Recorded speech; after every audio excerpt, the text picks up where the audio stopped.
Stranger things का नाम पहले कभी भी स्ट्रेंजर थिंग्स था ही नहीं। नेटफ्लिक्स ने बजट के कारण इसकी शूटिंग सेट भी बदल दिया। HBO जैसे बड़े प्लेटफॉर्म ने तो ये कह दिया था कि या तो तुम बच्चों को हटा दो या तुम ऑडियंस को हटा दो। 24 आवर्स के अंदर नेटफ्लिक्स ने स्क्रिप्ट एक्सेप्ट कर ली। 11 यानी कि मिली बॉबी ब्राउन एक्टिंग इंडस्ट्री से ही क्विट करने वाली थी। सीजन 1 में 11 खुद को अपने दोस्तों के लिए सैक्रिफाइस कर देगी। USA में कुछ ऐसे प्रोग्राम्स रन हो रहे थे जो कि इलीगल थे और ह्यूमन माइंड को कंट्रोल करना चाहते थे। सो हेलो फ्रेंड्स, तो यार स्ट्रेंजर थिंग्स ने करा है अपना नया season drop and trust me it's mind blowing.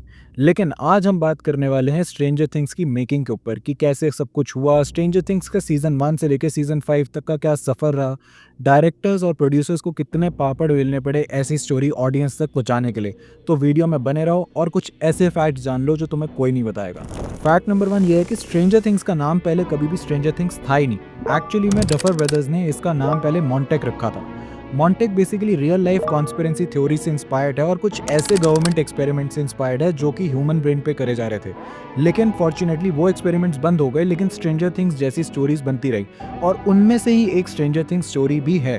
Stranger thing basically इसी से इंस्पायर्ड है और जैसे उसमें अपसाइड डाउन वर्ल्ड के बारे में बात करी गई है, उसका पहले नाम होता था निदर वर्ड से उसको रिप्रेजेंट करा जाता था, जिसको बदल के बाद में अपसाइड डाउन कर दिया। इनफैक्ट इसकी शूटिंग तक कोस्टल टाउन में होने वाली थी, लेकिन नेटफ्लिक्स ने बजट के कारण इसकी शूटिंग सेट भी बदल दिया। तो फैक्ट नंबर 2 ये है कि स्ट्रेंजर थिंग जैसी ग्रेट सीरीज को ऑडियंस तक पहुंचाने के लिए डफर ब्रदर्स को आखिर कितने पापड़ बेलने पड़े। तो मानोगे नहीं, पर डफर ब्रदर्स को इस सीरीज के लिए 20 बार रिजेक्शन मिली। कैन यू इमेजिन, इतनी माइंड ब्लोइंग सीरीज को 20 बार रिजेक्शन मिली।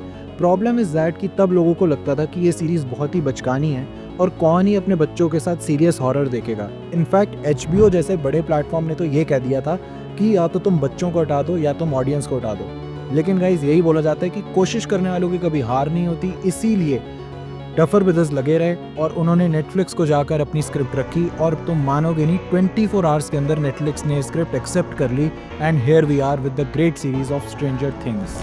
फैक्ट नंबर 3 ये है कि 11 जो कि सबसे मेन करेक्टर है पूरी स्ट्रेंजर थिंग्स सीरीज का, इनफैक्ट ऑडियंस को भी ये करेक्टर बहुत ज़्यादा पसंद है। ये करेक्टर कभी एग्जिस्ट ही नहीं करता। रीज़न इज 11 यानी कि मिली बॉबी ब्राउन एक्टिंग इंडस्ट्री से ही क्विट करने वाली थी। प्रॉब्लम इज कि उसे कभी भी काम नहीं मिल रहा था कहीं भी। बहुत सारे ऑडिशंस देने के बाद भी उसे काम नहीं मिल रहा था। रीज़न इज सबको लगता था कि वो अपनी एज के अकॉर्डिंग थोड़ी ज़्यादा मैच्योर है, तो वो बच्चे के रोल में फिट नहीं होगी। लेकिन one day she thought to quit acting and तभी स्ट्रेंजर थिंग्स जैसे ऑडिशन लॉन्च हुआ, तो उसने सोचा कि I just give a one last try और उसने वो ट्राई दिया and she got selected. Fact number 4 भी 11 से ही रिलेटेड है। द थिंग इज कि डफर ब्रदर्स ने स्क्रिप्ट ऐसे लिखी थी कि सीजन 1 में 11 खुद को अपने दोस्तों के लिए सैक्रिफाइस कर देगी, उसके बाद 11 का रोल खत्म हो जाएगा। लेकिन यार ऑडियंस को 11 कैरेक्टर इतना ज़्यादा पसंद आया कि वो ही स्पॉटलाइट में आ गई।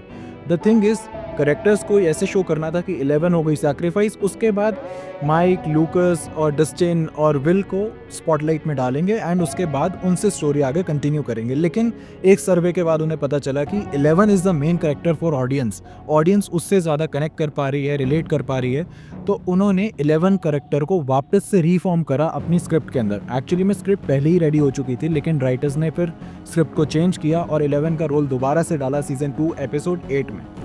फैक्ट नंबर 5 है कि Hawking labs real life experiment से ही इंस्पायर्ड है। बेसिकली मैंने तुम्हें भी फर्स्ट फैक्ट के अंदर बताया था कि USA में कुछ ऐसे प्रोग्राम्स रन हो रहे थे जो कि इलीगल थे और ह्यूमन माइंड को कंट्रोल करना चाहते थे। वैसे ही एक प्रोग्राम था MK अल्ट्रा नाम का। वो प्रोग्राम में बेसिकली एक ड्रग क्रिएट हो रहा था जिससे ह्यूमन ब्रेन को कंट्रोल करा जा सके, पर फॉर्चुनेटली वो सब बंद हो गया। पर स्ट्रेंजर थिंग्स, 11 करेक्टर और हॉकिन लैब्स जैसे फिक्शनल करेक्टर्स और फिक्शनल प्लेसेस सब कुछ MK अल्ट्रा जैसे प्रोग्राम से ही इंस्पायर्ड है। सो ये थे कुछ क्रेजी और बहुत ही mind blowing facts about Stranger Things. अगर तुम्हारे कोई वीडियो इतनी ही पसंद आई और इसका पार्ट 2 भी देखना चाहते हो तो कमेंट्स में फटाफट से लिख दो पार्ट 2। एंड तुम्हारे को इसमें से कौन से फैक्ट्स बहुत ज़्यादा शॉकिंग लगे ये भी मेरे को ज़रूर बताना, एंड कौन से फैक्ट्स तुम्हें ऑलरेडी बताते ये भी मेरे को ज़रूर बताना। So if you like this video, do hit the like button, subscribe the channel and press the bell icon for more upcoming videos.